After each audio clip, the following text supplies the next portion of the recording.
Welcome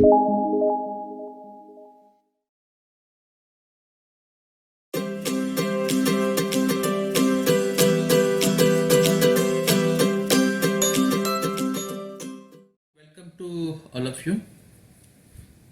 In last session we have studied ID selector, then class selector, then grouping of selector and universal selectors. Okay, now we are going to study positioning using CSS. Now what do you mean this positioning? To position any element, to set the position of any element on a web page is called positioning. Okay, म्हणजे पोझिशनिंगचा अर्थ काय होतो की एखादा HTML element वेबपेजवर ज्या ठिकाणी हवा असेल त्या ठिकाणी प्लेस करायचं असेल तर त्याकरता आपणास पोझिशनिंग युजिंग CSS हा कन्सेप्ट वापरावा लागतो. या पोझिशनिंग मध्ये पोझिशन या प्रॉपर्टीचा वापर केला जातो. या पोझिशन प्रॉपर्टीला काही व्हॅल्यूज आपण अप्लाय करून एखाद्या एलिमेंटला एखाद्या स्पेस म्हणजे एक वेब पेजवर ज्या ठिकाणी आपल्याला हवे असेल त्या ठिकाणी आपण त्याला प्लेस करू शकतो. मग या स्टाईलमध्ये किंवा या CSS स्टाईलमध्ये आपल्याला पोझिशन ही प्रॉपर्टी यूज करायची असते. नॉर्मली ज्या पद्धतीने आपण इंटरनल स्टाईल मध्ये बघितलं होतं की स्टाईल टॅग मध्ये आपण सिलेक्टर्स वापरत होतो आणि सिलेक्टरच्या पुढे कर्ली ब्रॅकेट मध्ये आपण व्हेरियस प्रॉपर्टीज देत होतो जे डिक्लेरेशन ज्याला आपण म्हणतो. सेम सिंटॅक्स आपल्याला या पोझिशन प्रॉपर्टी वापरताना करायचं आहे. ओके, मी खाली या ठिकाणी दिलेलंच आहे सिलेक्टर, म्हणजे या ठिकाणी तुम्ही कोणताही HTML एलिमेंट यूज करू शकता, क्लास यूज करू शकता, ID यूज करू शकता. जो सिलेक्टर तुम्हाला या ठिकाणी अप्लाय करायचा असेल तो या ठिकाणी तुम्ही घेऊ शकता. सिलेक्टरच्या पुढे ओपनिंग कर्ली ब्रॅकेट आणि क्लोजिंग कर्ली ब्रॅकेट घेतलेला आहे आणि त्यामध्ये ही पोझिशन नावाची प्रॉपर्टी आपण या ठिकाणी स्पेसिफाय केलेली आहे. पोझिशन या प्रॉपर्टीला आपण जी काही व्हॅल्यू अप्लाय करणार आहोत ती कोलनने स्पेसिफाय करणार आहोत. पण या पोझिशन प्रॉपर्टी सोबत आणखी काही प्रॉपर्टीज वापरले जातात, ते म्हणजे टॉप, बॉटम, लेफ्ट आणि राईट.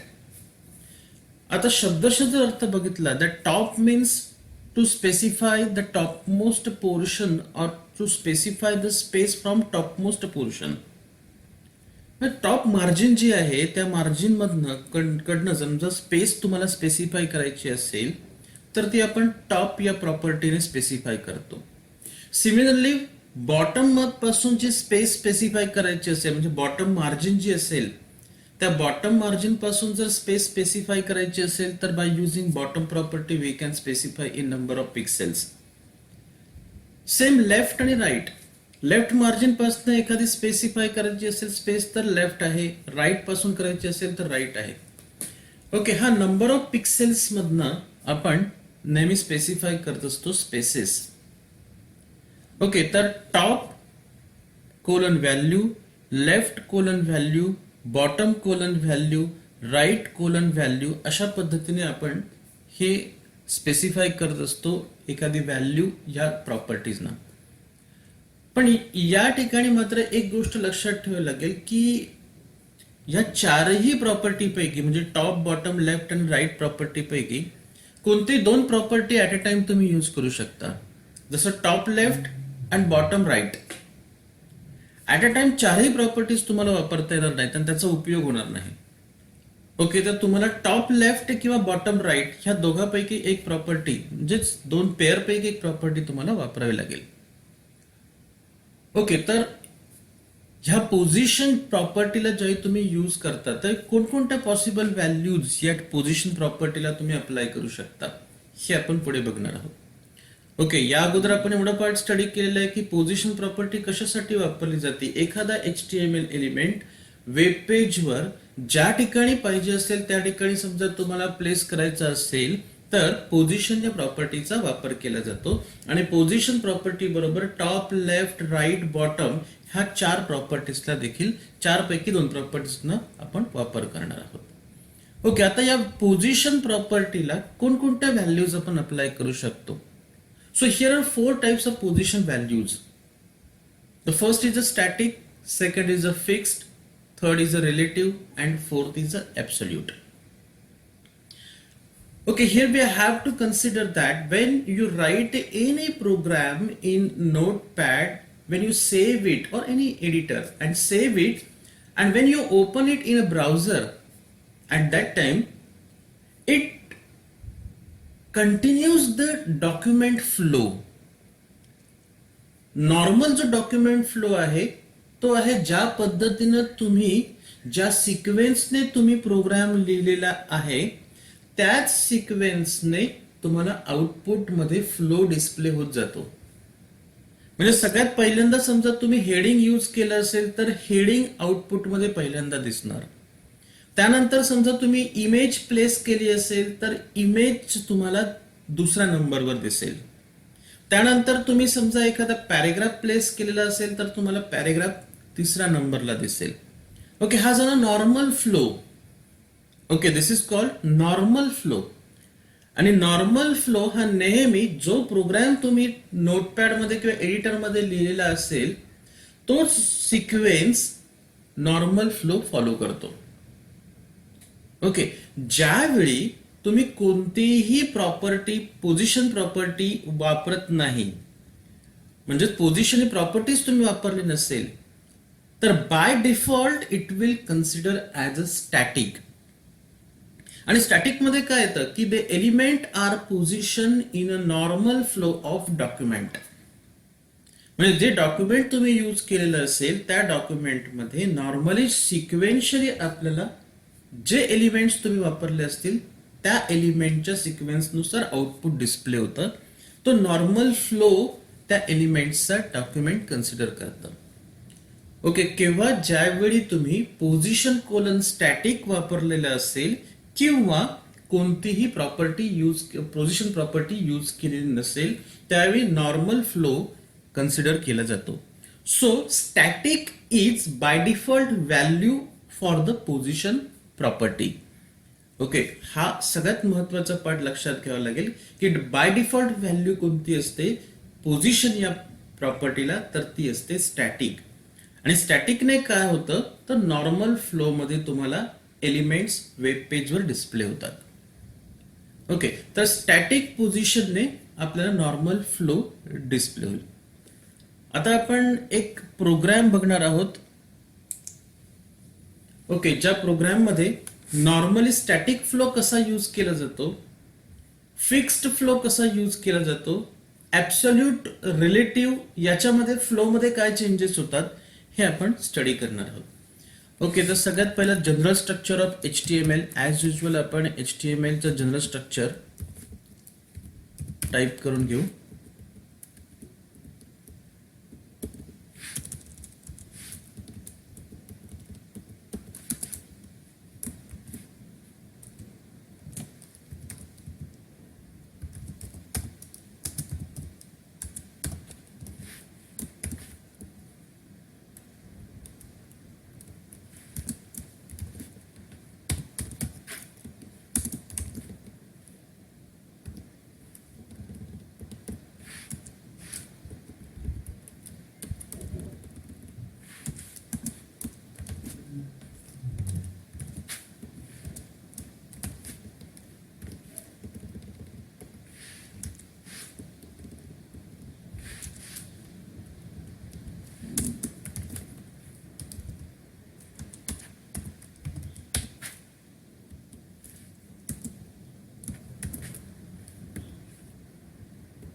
ओके, तर टायटल हेड टॅग मध्ये टायटल टॅग यूज केलेला आहे, इथं बॉडी टॅग यूज केलेला आहे. ओके, आता मी बॉडी सेक्शन मध्ये एक हेडिंग पार्ट लिहितो H1 टॅगने. सो H1 पोझिशन आणि टायटल देखील आपण टेक्स्ट देऊया, positioning using CSS.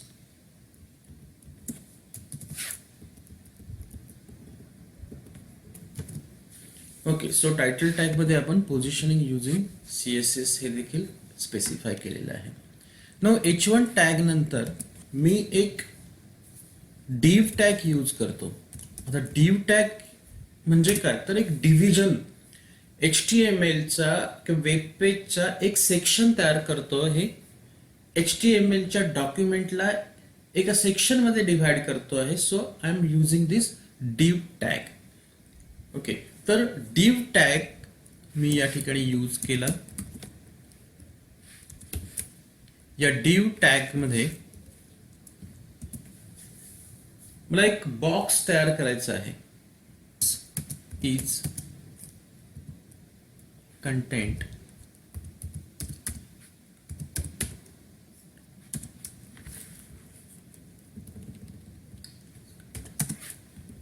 Okay, simple एक टेक्स्ट मी या ठिकाणी टाइप करतो, एक line. This is a content. Okay, और this is a box. This is content म्हणण्यापेक्षा this is a box. Okay, आणि त्याच्या खाली मी पॅराग्राफ तयार करतो. ओके, या पॅराग्राफ मध्ये मी कंटेंट कुठलाही टाइप करून घेतो. And here I copy a paragraph and close it by using /p. So here is a p tag. When I save this file and check the output will display like this. Here is a position using CSS. Here is a division, but I haven't defined any style to division, so it is not displayed anything. Okay, here is the content of paragraph which I have created by using p tag. Okay, now I have to apply to each and every element which I have used in the body section. So I'll start with the H1. So here is the element H1, opening and closing of curly bracket. Okay, inside this I am writing the declaration. In the declaration I am using color colon blue. Okay, here I am going to apply the color blue to the heading part. Okay, then for div I use a class dot div. Okay, here I am using class div, opening curly bracket, closing curly bracket, and inside this I am writing the declaration. Here the color will be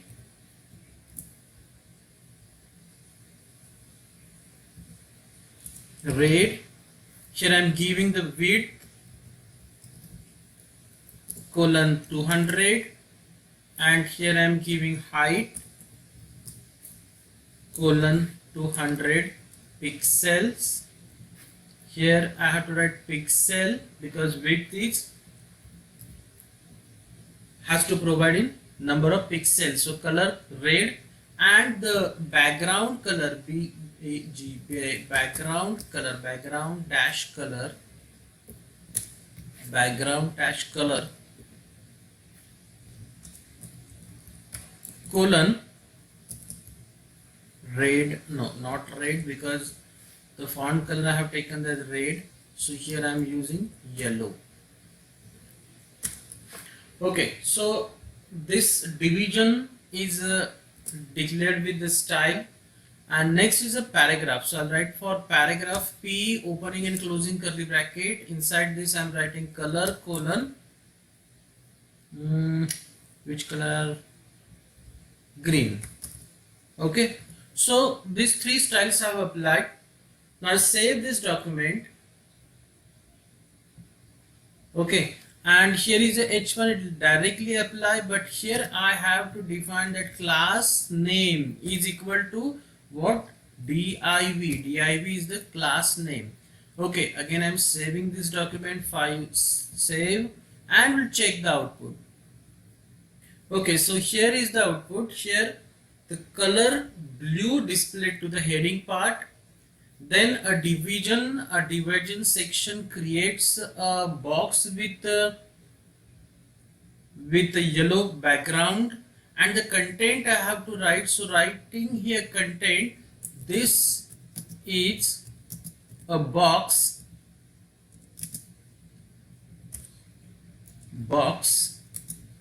in div section.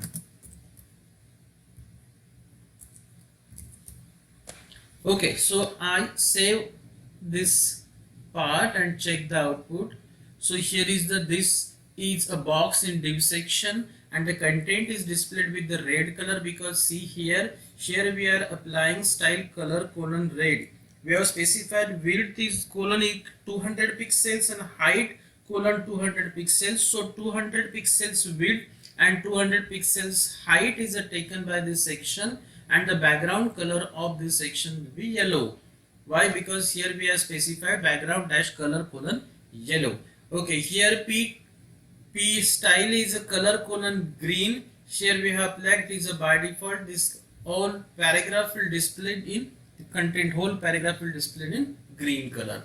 Okay, so we have three elements used here. Then I have to check that what will be the value of the static value. Static value when I have to use, then to position, then what will happen? Okay, so here I am using position colon static. Okay, this property I have using here, and here I am specifying top colon 20px semicolon left colon 30px. Okay, what I am specifying here, the topmost position of the H1 from the topmost margin, the position of heading from topmost margin will be 20px. Okay, means this part, this is your heading, and this heading has to move 20 pixels from the top and 30 pixels from the left. This is the left part and this is the topmost. Okay, so from top it will take 20 pixels and from left it will take 30 pixels, and I am using here position colon static. Now we'll check what will happen. File, save, and we'll check. Oh, nothing. It means that the by default value is static, and when you are using any values for top, left, right and bottom, it will not affect on HTML element. Okay, so याचा अर्थ काय होतो की ज्यावेळी तुम्ही position colon static use करता त्यावेळी कोणताही चेंज नॉर्मल फ्लो मध्ये होत नाही. It will display the content, म्हणजेच जे तुम्ही नॉर्मल फ्लो मध्ये बघता as it is normal flow मध्ये तुम्हाला आउटपुट मिळतं ज्यावेळी तुम्ही पोझिशन कोलन स्टॅटिक यूज करता किंवा पोझिशन यूजच करत नाही. Okay, so by default value is a static, आणि स्टॅटिक मध्ये टॉप बॉटमच्या कुठल्याही व्हॅल्यू, टॉप लेफ्ट ह्या चारही जे व्हॅल्यू आपण प्रॉपर्टीज बघितल्या त्या प्रॉपर्टीजले व्हॅल्यू लागू होत नाही. ओके, आता आपण काय करूया, एक रिलेटिव्ह नावाचा एक व्हॅल्यू जी पोझिशनला आपण यूज करतो. ओके, आता ही पोझिशनला जी रिलेटिव्ह प्रॉपर्टी आपण यूज करतो, ओके, त्याचा यूज काय आहे तो पहिल्यांदा बघू. So here is a relative positioning. What it states, an element with position colon relative is relative to its normal position. It set the top, right, bottom and left properties with the relative positioning element will cause adjust. Okay, म्हणजेच काय होतं बघा, setting the top, right, bottom and left properties of relatively positioned element will cause it to be adjusted away from its normal position. Okay, आता या relative पोझिशनिंगचा अर्थ आपण समजावून घेऊया. ज्यावेळी तुम्ही एखादा element without any value to position property use करता त्यावेळी it takes a normal flow of data and it displays with the sequence in which you have used in code.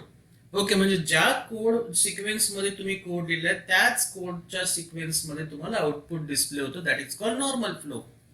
Wien you are using the relative positioning, म्हणजे ज्यावेळी तुम्ही relative positioning use करता त्यावेळी normal flow जो आहे त्या normal फ्लोला consider करून from that distance the element which you want to display with the relative ते प्लेस करू शकता. कसं ते आपण आता इथं पाहूया.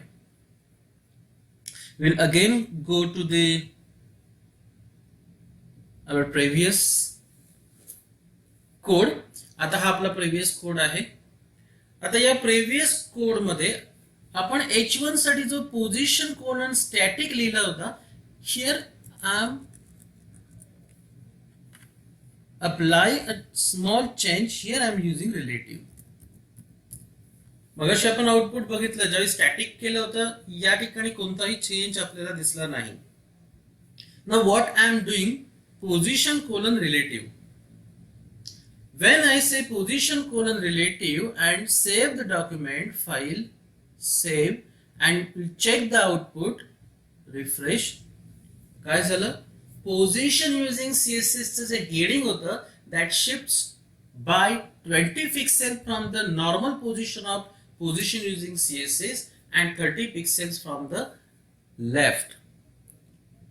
ओके, आता तुम्हाला इथं एक पॉइंट मी सांगतो. या ठिकाणी मी आता 0 देतो, 0 पिक्सेल देतो. या ठिकाणी मी 0 पिक्सेल देतो. Now will check what happen. File, save,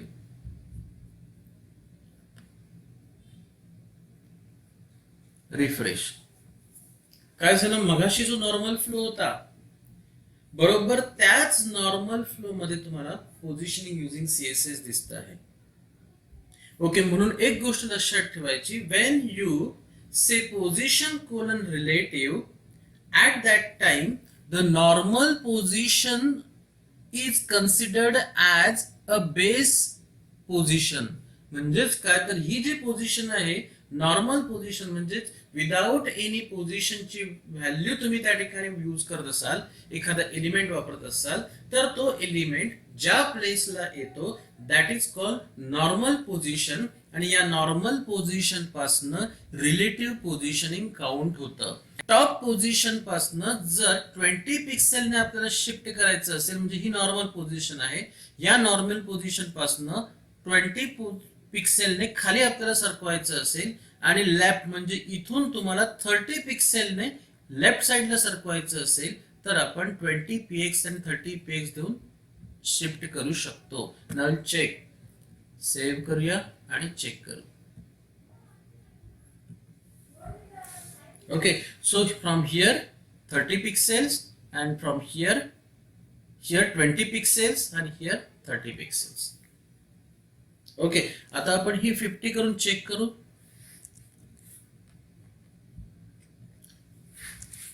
हंड्रेडच करू म्हणजे पटकन समजायला सोपं होईल. Save, refresh. ओके, 100 पिक्सेलने आता ही शिफ्ट झाली. ओके, टॉप वरनं शिफ्ट करायचं असेल तर से 50, फाइल, सेव्ह, रिफ्रेश. आता या ठिकाणी बघा, पोझिशनिंग युजिंग सीएसएस हे नेक्स्ट जो डिव्हिजन आपण यूज केलेला त्याच्यावर ओव्हरलॅप झालेला आहे. याचा अर्थ by using position property we can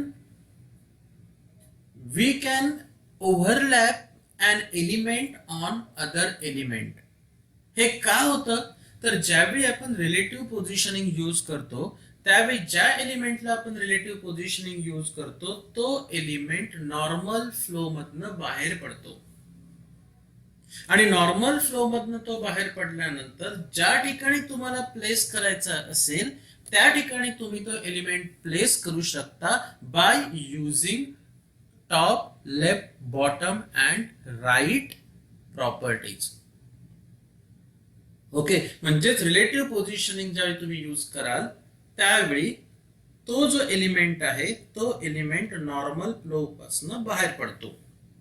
आणि नॉर्मल फ्लो पासून बाहेर पडणारा कोणताही एलिमेंट हा तुम्ही दुसऱ्या कोणत्याही एलिमेंटवर ओव्हरलॅप करून शो करू शकता. ओके, तर पोझिशन कोलन रिलेटिव्ह या प्रॉपर्टीने आपल्याला नॉर्मल फ्लो पासून हेडिंग टॅग बाहेर काढून, हेडिंग एलिमेंट्सचा कंटेंट बाहेर काढून आपण तो दुसऱ्या एलिमेंटवर ओव्हरलॅप करू शकलो. ओके, तशीच आता दुसरी प्रॉपर्टी स्टडी केल्यानंतर आणखी एक प्रॉपर्टी आपल्याला स्टडी करायची आहे, ती म्हणजे रिलेटिव्ह नंतर ऍब्सोल्यूट पोझिशनिंग. ओके, पण आता आपण ही ऍब्सोल्यूट पोझिशनिंग या पर्टिक्युलर हेडिंगला वापरली, आपण या डिव्हिजनला पण वापरून बघूया. ओके, सो डिव्हिजन साठी मी पोझिशनिंग यूज करतो, position colon relative top colon 50 px colon width is 100 px. Same तसंच केलं मी, जसं आपण H1 साठी यूज केलं आहे, सेम तेवढेच डिस्टन्स आपण नेक्स्ट ला करतो. हे सो या ठिकाणी मी सेव्ह करतो आणि सेव्ह करून आपण चेक करू. सो बघा, या ठिकाणी देखील तुम्हाला पोझिशनिंग शिफ्ट झालेलं दिसेल. पोझिशन रिलेटिव्ह म्हटल्यानंतर टॉप पोझिशन वरनं 50 px आणि विड्थ 100 px न घेता, विड्थ नाही तिथे येणार, लेफ्ट 100 px. फाईल सेव्ह केला आणि आपण चेक करू. ओके, सो या ठिकाणी बघा, या ठिकाणी तुम्हाला शिफ्ट झालेला दिसतोय.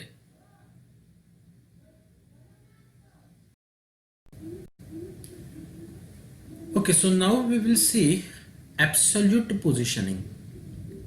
Okay, so first of all we must know what is actually absolute positioning. So here is absolute positioning. An element with position colon absolute is position relative to the nearest position ancestor instead of position relative to the viewport like fixed. However, if an absolute position element has no position ancestor, it uses the document body and moves along with the page scrolling. Okay, आता absolute positioning म्हणजे काय हे आपण जाणून घेऊ. यापूर्वी आपण relative positioning बघितलं. रिलेटिव्ह पोझिशनिंग मधनं नॉर्मल पोझिशन जी येणार होती त्या पोझिशन पासून डिस्टन्स घेऊन टॉप किंवा लेफ्ट किंवा बॉटम किंवा राईट हे 4 प्रॉपर्टीज यूज करून आपण एलिमेंटला शिफ्ट करतो, considering the relative normal positioning. Absolute पोझिशनिंगचं मात्र तसं नाहीये. नॉर्मल पोझिशन ही बेस पोझिशन कन्सिडर करत नाही, तर बेस पोझिशन कन्सिडर कोणती केली जाते, ते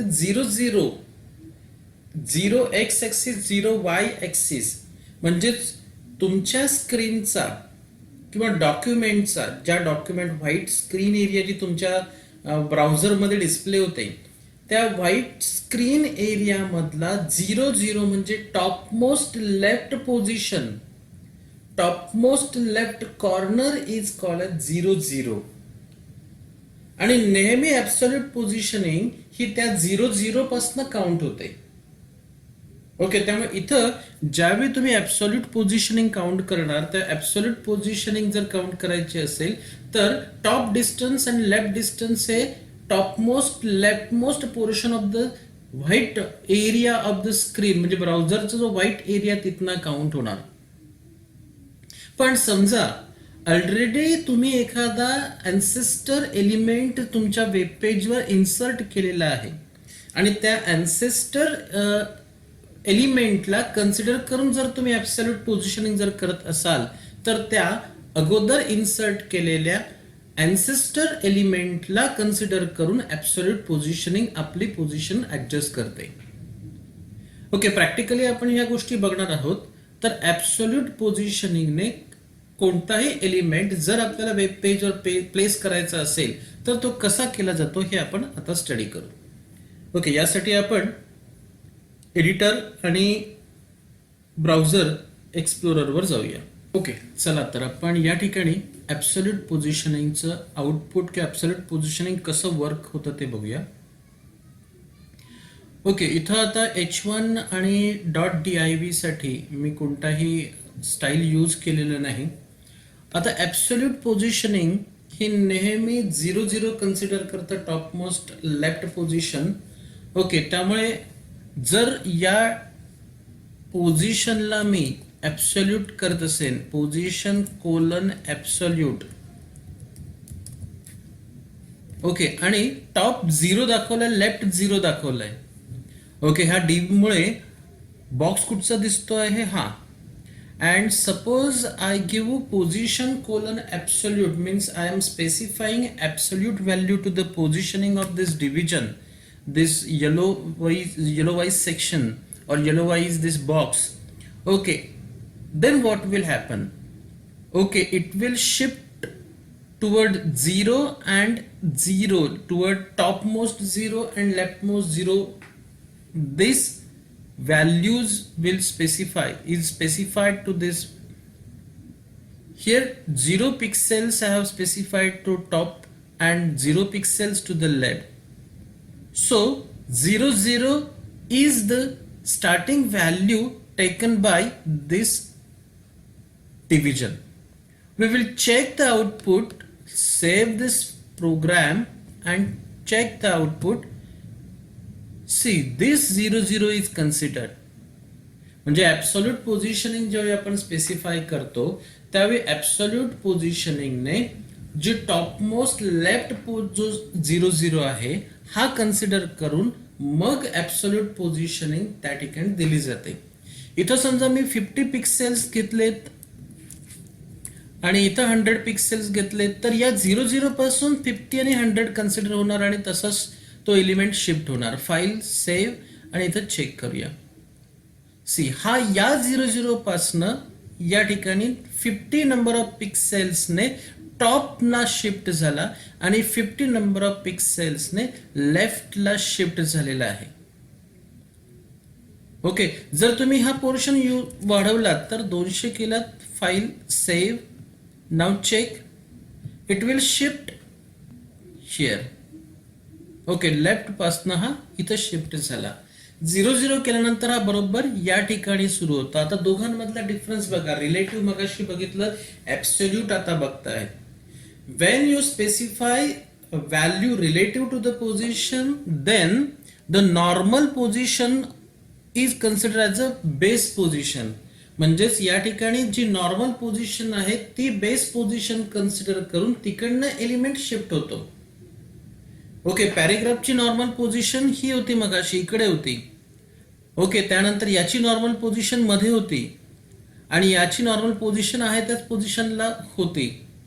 ओके, म्हणजेच नॉर्मल पोझिशनवरनं जर शिफ्ट करायचं असेल तर रिलेटिव्ह पोझिशनने आपण शिफ्ट करतो आणि ज्यावेळी ॲब्सोल्यूट पोझिशनिंग देतो म्हणजेच पूर्ण 0 इथून कन्सिडर करून इथनं जर समजा आपल्याला व्हॅल्यू देऊन टॉप किंवा लेफ्टला शिफ्ट करायचं असेल तर ॲब्सोल्यूट पोझिशनिंगने आपण शिफ्ट करतो. ओके, आता मी या ठिकाणी एक इथं ॲब्सोल्यूट पोझिशनिंग रिलेटिव्ह करतो. ओके, रिलेटिव्ह पोझिशनिंग केली आहे आणि या रिलेटिव्ह पोझिशनिंगने हे 50 px ला आणि हे 50 px ला मी दोन्ही शिफ्ट केले. आता बघूया काय होतंय. ओके, आता ॲज इट इज जो कंटेंट डिव्हिजनचा तसंच राहिलेला आहे, फक्त रिलेटिव्हने नॉर्मल पोझिशन पासनं या ठिकाणी ही हेडिंग टॅगचा एलिमेंट शिफ्ट झालेला आहे. 50 px टॉपवरनं म्हणजे इथून 50 px आणि इथून 50 px ने तो शिफ्ट होईल. ओके, कुठून नॉर्मल पोझिशन इथनं होणार नाही तो. ओके, रिलेटिव्ह ज्यावेळी कन्सिडर करतो त्यावेळी तो इथून ही जी नॉर्मल पोझिशन आहे तिथून 50 px आणि ही जी नॉर्मल पोझिशन आहे म्हणजे इथनं स्टार्ट झाला होता इथनं 50 px. ओके, अशा ठिकाणी तो प्लेस होतो. या पद्धतीमुळे आपण एक स्टडी केलं की पोझिशनिंग, रिलेटिव्ह पोझिशनिंग आणि ॲब्सोल्यूट पोझिशनिंग या दोघांचा वापर करताना जे प्लेसमेंट होती एलिमेंटची, ती एलिमेंटची प्लेसमेंट 0 0 कुठून कन्सिडर होते हे ओळखून मग समजून घेणं फार महत्वाचं आहे. ओके, आता ह्या दोन कंटेंटनंतर आपण आणखी एक व्हॅल्यू या ठिकाणी स्टडी करणार आहोत आणि ती व्हॅल्यू आहे. ओके, त्यानंतर आपण स्टडी करणार आहोत fixed positioning. An element with position colon fixed is a position relative to viewport, which means it always stays in the same place even if the page is scrolled. The top, right, bottom and left properties are used to position the element. A fixed element does not leave a gap in the page where it would normally have been located. Okay, आता fixed पोझिशनचा अर्थ जाणून घेण्यासाठी परत आपण प्रोग्रामिंगकडे येऊया. Okay, आता एक normal मी हा जो पॅरेग्राफ आहे हा paragraph number of times me copy paste करतो.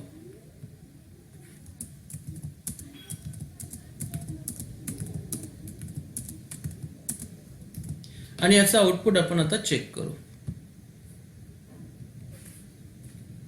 आणखी पाहिजे. थोडक्यात मला स्क्रोलिंग दाखवायचं आहे म्हणून मी कंटेंट जास्त घेतोय.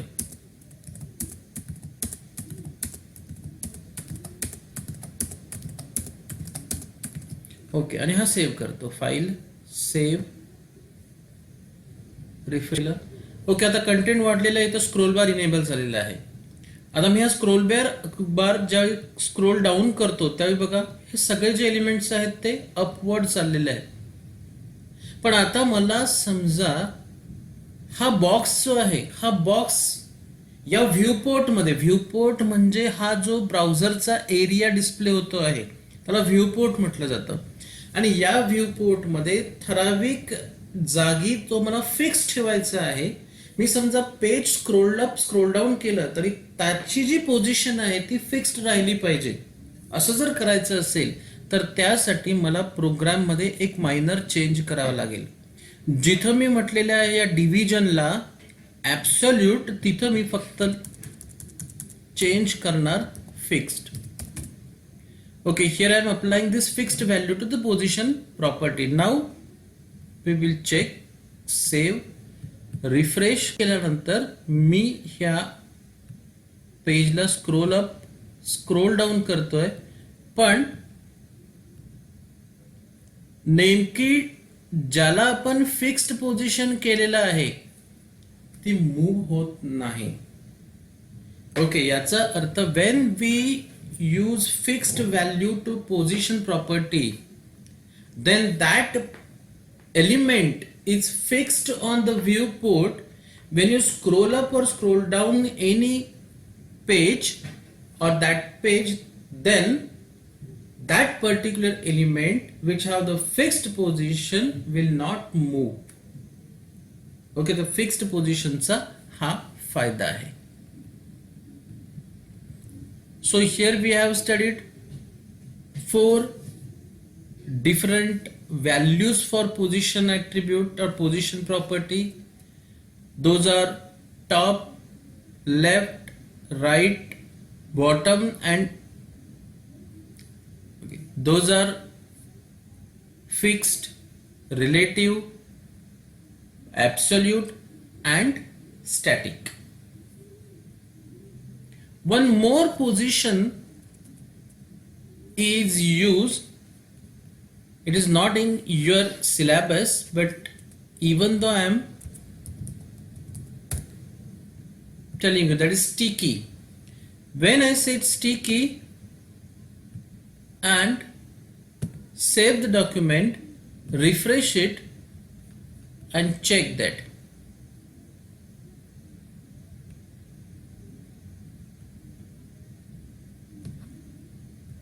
स्टिकीने काय होतं की आपली पोझिशन जी नॉर्मल पोझिशन होती या नॉर्मल पोझिशनला तो ॲज इट इज तिथंच ठेवून देतो. म्हणजेच जर या ठिकाणी एलिमेंट आपण प्लेस केला होता, एलिमेंट प्लेस केल्यामुळे ही जी पोझिशन आहे ही ॲज इट इज त्याने मेंटेन केली. ओके, ही मूव्ह केल्यानंतर तो तिथंच त्या पोझिशनला आहे पण तेवढंच डिस्टन्स कॅप्चर करून त्याने त्याच पोझिशनला राहिलेला आहे. इथं समजा मी स्टॅटिक केलं असतं तर तुम्हाला प्रॉपरली कळलं असतं. File save. ओके, आता ही नॉर्मल प्लेस आहे, ह्याला मी स्क्रोल डाऊन करतो, बरोबर त्याच तेवढ्या स्पेसमध्ये जाऊन हा फिट होणार. फिक्स्ड मध्ये तसं नाही आहे, फिक्स्ड मध्ये ही स्पेस राहणार नाही. फिक्स्डने फक्त त्या पोझिशनला